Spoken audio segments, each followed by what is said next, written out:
بچوں، آج کل پطرس لیکسکس میں رہتے ہیں، جہاں اقوام متحدہ نے کشمیر کا اچار ڈالا ہے۔ اقوام متحدہ کے اس مذاق کو سمجھنے کے لیے پاکستان کا سب سے بڑا مزاح نگار وہاں بھیجا گیا ہے۔ جو کچھ خدا دکھا رہا ہے، دیکھ رہا ہے، تم ان باتوں میں نہ پڑا کرو، تم صرف یاد رکھو۔ یہ تو تھا خاکہ۔ ہو سکتا ہے آپ نے پطرس بخاری کے مضامین پڑھے ہوں۔ بہت سال پہلے ایک مضمون میری نظر سے گزرا تھا۔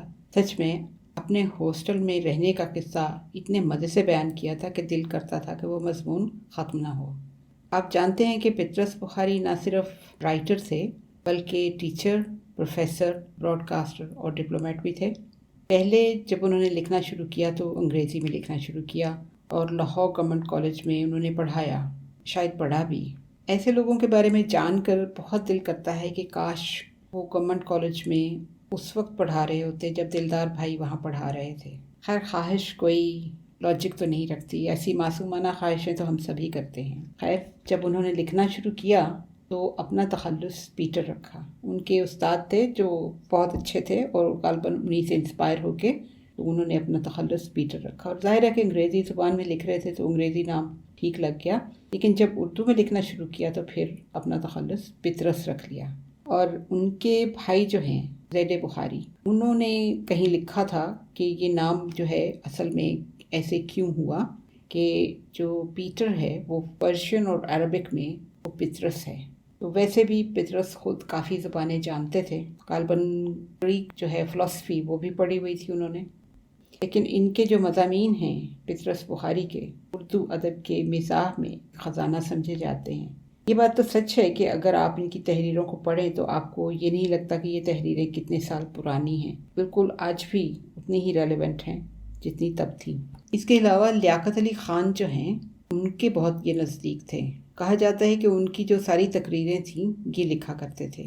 غالباً ایک کتاب میں یہ تقریریں ہیں، اس کی جلد اس وقت اس کا نام نہیں یاد آ رہا۔ بہرحال لیاقت علی خان کے زمانے میں ان کو UN کا ایک پرماننٹ ممبر جو ہے بنا کر پاکستان کی طرف سے بھیجا گیا۔ یہ غالباً پہلے تھے پاکستان کی طرف سے پرماننٹ ممبر جانے والے۔ وہاں پر ان کے جو خدمات ہیں وہ بہت زیادہ مانی گئی ہیں۔ 1947 میں آل انڈیا ریڈیو کے ڈائریکٹر جنرل تھے۔ حیرت کی بات یہ ہے کہ کئی دفعہ انسان سوچتا ہے کہ 60 سال کی عمر میں ان کی ڈیتھ ہو گئی ہے، تو 60 سال کی عمر ایک حساب سے آج کل کوئی اتنی زیادہ نہیں ہے، اور اتنا کچھ ایک قسم سے اتنی چھوٹی عمر میں اتنا کچھ کر گئے کہ ہمیشہ کے لیے اپنا نام پیچھے چھوڑ گئے۔ پطرس بخاری کی کتاب جو مضامین پر مشتمل ہے اس کا دباچہ آپ کو تھوڑا سا سنواتے ہیں تاکہ آپ کو اندازہ ہو ان کے حصے مزاح کا۔ لکھتے ہیں، اگر یہ کتاب آپ کو کسی نے مفت بھیجی ہے تو مجھ پر احسان کیا ہے، اگر آپ نے کہیں سے چرائی ہے تو میں آپ کے ذوق کی داد دیتا ہوں، اپنے پیسوں سے خریدی ہے تو مجھے آپ سے ہمدردی ہے۔ اب بہتر یہی ہے کہ آپ اس کتاب کو اچھا سمجھ کر اپنی حماقت کو حق کے بجانب ثابت کریں۔ ان مضامین کے افراد سب خیالی ہیں، حتیٰ کہ جن کے لیے وقتاً فوقتاً بعد متکلم کا صیغہ استعمال کیا گیا ہے وہ بھی ہر چند کہیں کے ہیں نہیں۔ آپ تو اس نقطے کو اچھی طرح سمجھتے ہیں، لیکن کئی پڑھنے والے ایسے بھی ہیں جنہوں نے اس سے پہلے کبھی کوئی کتاب نہیں پڑھی۔ ان کی غلط فہمی اگر دور ہو جائے تو کیا حرج ہے؟ جو صاحب اس کتاب کو کسی غیر ملکی زبان میں ترجمہ کرنا چاہیں وہ پہلے اس ملک کے لوگوں سے اجازت حاصل کر لیں۔ کیسا لگا آپ کو؟ چلیے آج اسی پوڈ کاسٹ میں آپ کو ایک اور ہستی کے بارے میں بتائے جاتے ہیں۔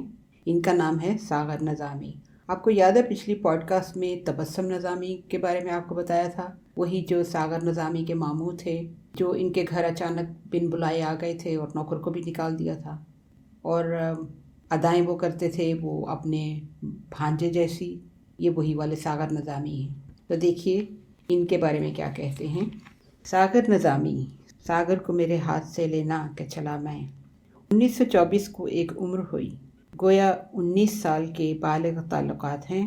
ساغر صاحب پاکٹ سائز کے رسالہ پیمانہ کے ایڈیٹر تھے، اور یہ خاکسار حسن ادب نامی ایک نہایت 3rd کلاس رسالے کا ایسا ایڈیٹر تھا کہ سرورق پر اپنے کو خود بالکل تحریر لکھ لکھ کر خوش ہوا کرتا تھا۔ نہ املا درست تھا نہ انشا، مگر تھے ایڈیٹر بھی، شاعر بھی اور مضمون نگار بھی۔ ہم دونوں اپنی اپنی جگہ پر بے حد قابل تھے۔ خیر ساگر صاحب کی تکمیل تو مولانا سیم آپ کے ہاتھ میں تھی، مگر یہاں شتر بے مہار کا عالم تھا، نہ جانے کیا کیا خرافات فرمایا کرتے تھے۔ خیر ہمارا تو پوچھنا ہی کیا، مگر ان خیام العصر خالق جذبات صاحب کا بھی یہ عالم تھا کہ ہمارے ایک نہایت پرتکلف لفافے سے متاثر ہو گئے۔ لفافہ سرخ رنگ کا تھا اور اس میں اودا استر تھا۔ ساگر صاحب نے اس لفافے کے متعلق لٹریچر میں اس طرح اضافہ فرمایا تھا: ارغوانی شراب اور اودی گھٹاؤں کے ساتھ الپناہ، اس الپناہ والی عربی میں جو پے ہے وہ اضافہ نہیں تو اور کیا ہے؟ مختصر یہ کہ ہم لوگوں کی خط و خطابت عام طور پر لٹریری ہوا کرتی تھی، اور کیوں نہ ہوتی؟ ادیب جو ٹھہرے، ایڈیٹر جو ہوئے۔ ساگر صاحب سے جب تک ملاقات نہیں ہوئی تھی وہ سمجھتے تھے کہ یہ شوکت نہایت الپناہ ہوگا، اور شوکت سمجھتے تھے یہ ساگر یقیناً اشد من الموت ہوگا۔ اگر جب ملاقات ہوئی تو اس خاکسار نے ترک موالات کے بہانے تعلیم چھوڑ کر داڑھی رکھ لی تھی۔ اس سے دو فائدے پہنچ رہے تھے، ایک تو یہ کہ تعلیم چھوڑنے پر کسی کو اعتراض کرنے کی ہمت نہ ہوتی، دوسرے وہ شادی جو فیل ہونے کی وجہ سے گڑبڑ ہوتی چلی جا رہی تھی اس داڑھی کے بدولت پختہ ہو رہی تھی۔ بہرحال ساگر صاحب شوکت کی داڑھی دیکھ کر حیران رہ گئے، البتہ شوکت نے ان کو وہی پایا جس کا اندیشہ تھا، یعنی تقریباً شہزادہ گلفام۔ ساگر صاحب ٹھہرے الپناہ، اور ہم بھی جناب کچھ کم تو تھے نہیں، ملک التحریر تھے، مذاق نباشت۔ چنانچہ گفتگو کچھ اس طرح شروع ہوئی: شوکت صاحب، یہ نظریہ بھی ایک کلیہ ہے کہ سفر کے خرافاتیت شاعر کی لطافت زائوں کے صعوبات کا ایک عظیم انبار ہوتی ہے، مگر ساگر صاحب میرے لیے تو یہ عید نظارہ ہے کہ آپ شمشیر سخن بن کر عریاں ہوئے ہیں اور میرے جذبات فقدان اظہار کے باوجود بانگ دہل یہی کہہ رہے ہیں: ہائے اس زود و پشیماں کا پشیماں ہونا۔ یہ دراصل آپ کی مقناطیسیت تھی کہ میں گنبد تاج کے مرمری سایہ کو چھوڑ کر عروس البلاد کے اجلے شیر آگئی میں نظر آ رہا ہوں۔ داڑھی پر ہاتھ پھیر کر عرض کیا: ایمان کفر کا میزبان ہے۔ چوڑی دار پاجامے کی چوڑیاں مرتب کرتے ہوئے فرمایا: کس قدر شعر بدوش بات کی ہے آپ نے، ایک میں قدر رقصاں اور لرزاں کا کیف اس ایک جملے میں مبحوث ہے۔ مختصر یہ کہ دو خاموشی پاگل ایک دوسرے کے مقابل تھے۔ ایک آدھ ملاقات تو اسی طرح ہوئی کہ دونوں اپنی اپنی کہتے تھے اور سمجھنے کا دونوں طرف ذکر نہ تھا۔ پھر ذرا بے تکلف ہوئے تو مادری زبان بولنے کی کوشش کی، مگر ہر ملاقات میں ساگر صاحب کوئی نہ کوئی پہاڑ ہمارے لیے ضرور لاتے رہے، کبھی رد عمل، کبھی نئے تقاضے، کبھی کچھ نہیں تو بات بات پر سماج کے بندھن کی رٹ۔ مختصر یہ کہ یہ سلسلہ اب تک جاری ہے، خدا نہ کرے کہ کسی کی گھٹی میں لغات پڑ جائے۔ ساگر حسین ہیں، ذہین ہیں، آرٹسٹ ہیں، خوش لباس ہیں، خوش خوراک، خوش وضع، خوش آواز، خوش اخلاق، یہاں تک کہ خوش آمدید تک ہیں، مگر خوش قسمت نہیں ہیں۔ یہ صرف مجھے معلوم ہے کہ میرا ساگر کس قدر بدقسمت ہے۔ ساگر کو فکر معاش سے آزاد ہونا چاہیے تھا، ساگر کو شعر و ادب کا پیشہ اختیار کرنا نہ پڑتا، یہ محض شوق ہوتا۔ ساگر کے لیے ایک تاج محل کی قسم کا محل ہوتا جس کے آئینہ خانے میں ساگر ہر وقت بنتے سنورتے رہتے، کچھ حسین مصاحب ہوتے جو ان آرائشوں کی داد دیتے، کوئی گلاب پاشی کرتا اور کوئی عطر بیزی۔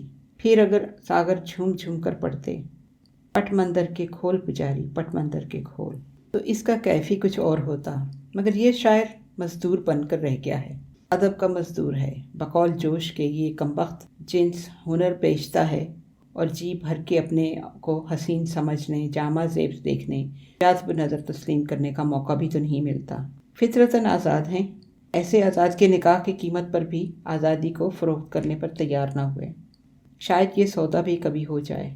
عدم تحریر تو آپ نے اعتراف شکست کیا نہیں ہے، اور اچھا ہی ہے، اس لیے کہ پندار حسن اور شادی میں نہایت خطرناک تضاد ہے۔ اس تضاد کا نتیجہ عام طور پر یہ ہوتا ہے کہ دونوں کے رخ روشن کے سامنے شمع ہے اور دونوں بیٹھے سوچ رہے ہیں کہ ادھر جاتا ہے دیکھیں یا ادھر پروانہ آتا ہے۔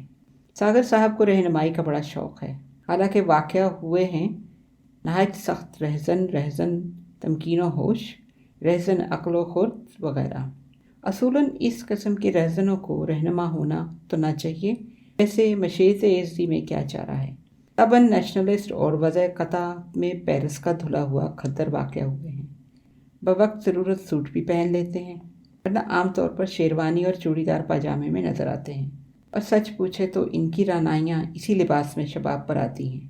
پہلے بال بہت خوبصورت تھے، بالدار ٹوپی خوبصورت معلوم ہوتی ہے۔ ساگر کی خلوتوں کے بہت سے دلچسپ لطیفے اس وقت دماغ میں تو ناچ رہے ہیں، مگر قلم سے اس لیے نہیں نکلتے کہ اپنا پول بھی کھلے گا اور ممکن ہے کہ جیل کا دروازہ بھی کھل جائے، لہذا زیادہ حد ادب۔ Stop press. زیادہ ترین اطلاع مظہر ہے کہ ساگر صاحب کی شادی ہو گئی، خدا کرے یہ خبر سچی ہو۔ حالانکہ ساگر صاحب کے متعلق اس قسم کی خبر کا معلوم نہیں کیوں دل کو اعتبار نہیں آتا۔ بہرحال تفصیلات کا انتظار ہے۔ یہ تھے ساگر نظامی، بہت رنگین شخصیت کے مالک تھے۔ امید ہے آج کی پوڈ کاسٹ آپ کو اچھی لگی ہوگی۔ ہمارا ای میل ایڈریس ہے dildarpakistan@hotmail.com۔ Until next time, take care, God bless, اللہ حافظ۔